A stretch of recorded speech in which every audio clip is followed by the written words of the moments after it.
Well, the Canadiens, they finished up the draft. They got rid of their first two round picks for that trade for Noah Dobson. So now they'll turn to free agency. And the question remains, what are they going to do with the free agents that they have? Joel Armia and a Christian Dvorak. Are they going to be able to bring them back at a cheaper price?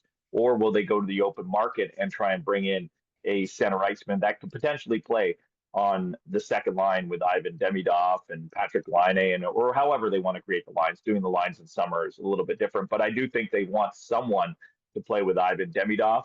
But with the signing of Noah Dobson, the Canadiens do have less cap space to go shopping on July 1st. Not that they can't, they can definitely still go shopping because they have Carey Price and the LTIR and a complicated system that the NHL has. But they're going to go shopping, but they're not going to overspend. I think the acquisition of Noah Dobson, that is their big piece. Yeah, well, Kirby Dach's going to come back. It's just how many games will he play next year, and what kind of Kirby Dach will you get? That is a big question. And for the Canadiens, are they planning on Kirby Dach to be the second line center? That was the plan when they acquired him a couple of years ago. That was one of Kent Hughes' big moves.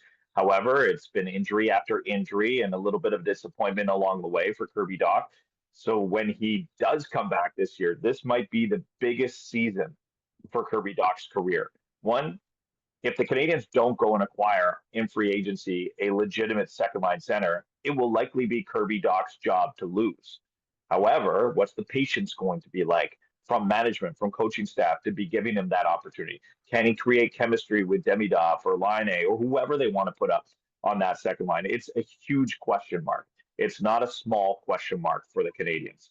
I think they still want to believe in him. They've invested in him. They've acquired him. And Kent Hughes, this was one of his first big moves. So he wants it to work. It's one of the few things in the Kent Hughes era that hasn't really clicked just yet. But there will be an opportunity for him. But can the Canadiens count on that? That's the big question. Well, I think Montreal's an attractive place, especially where they are in their organization and development. I think if you were watching the Montreal Canadiens from outside and you're a free agent and you're a player, you look at the Canadiens saying, that looks like a fun place to play. If I'm a center iceman that wants to provide some offense, and I saw Ivan Demidov come in, I'd put my hand up and say, I'd like to play with that guy. This looks like a great opportunity for me, not only him, but for me.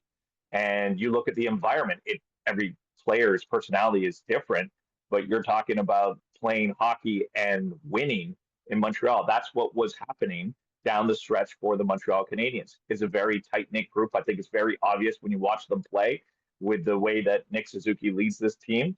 I believe this is a destination that people want to go. I don't think it's one of those destinations where you can kind of go, Winnipeg, it's tough to sell. Buffalo is tough to sell. Columbus is tough to sell. There's a reason people want to come to Montreal. It's a organization on the rise.